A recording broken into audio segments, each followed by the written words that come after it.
पण अशा पद्धतीने अगर एवढ्या महत्त्वाच्या इमारतीचा बनण्यासाठी एवढा मोठा कालावधी लागत असेल तर प्रशासन म्हणून, सरकार म्हणून आपली गती कुठे ना कुठेतरी कमी आहे किंवा आपण कुठे ना कुठेतरी चुकतोय हीच भावना आपल्या सगळ्यांमध्ये व्यक्त होत असते। शेवटी या इमारतीचा वापर आपण कशाला करणार आहोत? यात ही जी पाच जी मुलं आहेत लहान, त्यांच्या आयुष्यामध्ये परिवर्तन घडवणारी ही इमारत आहे आणि ह्या इमारतीला अगर बनवण्यामध्ये आपल्याला एवढा वेळ होत असेल तर ह्या बाबतीमध्ये आम्ही सगळ्या जणांनी आत्मचिंतन करण्याची गरज आहे आणि पुढे अशा पद्धतीने एवढा जास्त वेळ लागणार नाही याची जबाबदारी जिल्ह्याचा पालकमंत्री म्हणून मी या निमित्ताने घेतो आणि जनतेचा पैसा आणि वेळ हे योग्य पद्धतीने खर्च होईल, वापर होईल हा विश्वास जिल्हावासियांना मी माझ्या माध्यमातून आपल्या सगळ्या जणांना देतो। सगळ्या सुविधा आहेत की नाही याची माहिती घेत होतो। स्टाफ 13 भरायचा होता, 7 आहे, म्हणजे ठीक आहे, 60-70% भरलेला आहे, पण तरीही पूर्ण भरून देण्याची जबाबदारी राज्य सरकार म्हणून आमच्या सगळ्यांची असेल। त्याचबरोबर काही सुविधा या मुलांसाठी इथे उपलब्ध करून घ्यायच्या आहेत।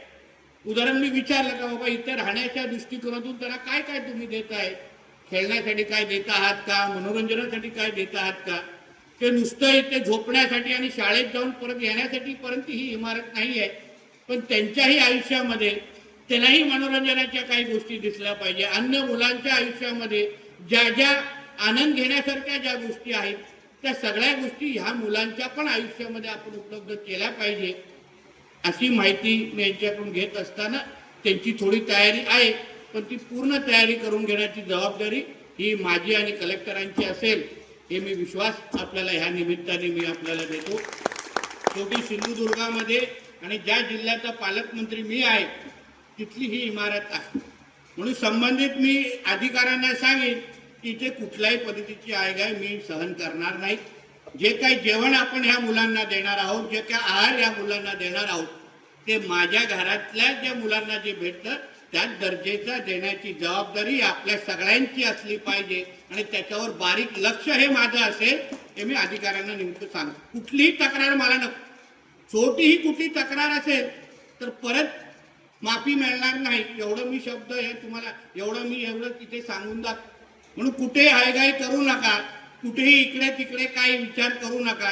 जे काही तुम्हाला निधी यासाठी उपलब्ध केलेले आदितीताईने ती 100% प्रामाणिक पद्धतीने वापर या इमारतीमध्ये झालाच पाहिजे एवढं सांगून या निमित्ताने ते जातोय। परत जेव्हा 2-3 दिवसामध्ये जेव्हा तुम्ही 100% ही इमारतीचा वापर जेव्हा सुरू कराल तेव्हा मी असो, कलेक्टर जे असेल, आम्ही परत एकदा इथे फेरफटका मारणार आहोत। प्रत्येक कोपरा इथे बघून जाईल आणि कधी कधी अचानक पण इथे बघून जाईल। म्हणून असं नाही की बाबा उद्घाटन करून गेलो आणि परत कधी तिथे येणार नाही असं समजू नका। रात्री बेरात्री कधीही पालकमंत्रीचा दौरा इथे होईल, त्यामुळे अधिकाऱ्यांनी व्यवस्थित पद्धतीने लक्ष घालावं एवढं या निमित्ताने मी आवर्जून सांगतो। परत एकदा एक चांगला उपक्रम 12 वर्ष उशिरा का नाही पण झाला तरी सुरू झाला तर ह्या पुढे ह्या इमारतीसाठी लागणाऱ्या ज्या गोष्टी, कारण मी आदितीताईंना ओळखतो, फार जवळून काम करतो आता त्यांच्यावर, म्हणजे राज्यामध्ये लाडकी बहीण योजना अतिशय यशस्वी पद्धतीने पार पाडण्याचं काम किंवा किमया हे आमच्या आदितीताई तटकरेंनीच केलेलं आहे। याबद्दल आम्हाला सगळ्यांना त्यांच्याबद्दल सार्थ अभिमान आहे। कसोटीची योजना होती पण आदितीताईंनी ती पूर्ण करून दाखवली। 1500 पर्यंत आहे तेही केलं। उद्या जेव्हा 2100 होतील तेव्हाही आदितीताई अतिशय प्रामाणिक पद्धतीने पार पाडतील याच्यामध्ये माझ्या मनामध्ये दोन कुठलेही विचार नाही। म्हणून या इमारतीच्या निमित्ताने आता तुम्ही त्यांचं भाषण वाचून दाखवलं म्हणजे आपलं वाचून दाखवणाऱ्याच्या अधिकाऱ्यांची जबाबदारी तेवढी वाढते, कारण का तुम्ही मंत्र्यांचं भाषण वाचून दाखवलेलं आहे, त्याच्यातला प्रत्येक शब्द खरा करणं आणि प्रामाणिकतेने त्या शब्दावर पूर्ण उभं राहणं हेही आपल्या लोकांचं काम आहे। म्हणून या सगळ्या गोष्टी तुम्ही फार बारकाईने लक्ष द्यावा। कुठल्या जिल्ह्यामध्ये कुठली इमारत बांधताय आणि त्या जिल्ह्याचा नेमकं पालकमंत्री कोण आहे ह्या गोष्टीवर लक्ष घालून अधिकाऱ्यांनी विचारपूर्वक काम करायला पाहिजे। आणि म्हणून देश विदेशातील प्रत्येक घडामोडींचे लाईव्ह अपडेट मिळवण्यासाठी आता साम टीव्हीच्या सर्व सोशल मीडिया प्लॅटफॉर्मला लाईक, फॉलो आणि सबस्क्राईब करा। तसंच सर्व नोटिफिकेशनसाठी बेल आयकॉन प्रेस करायला विसरू नका।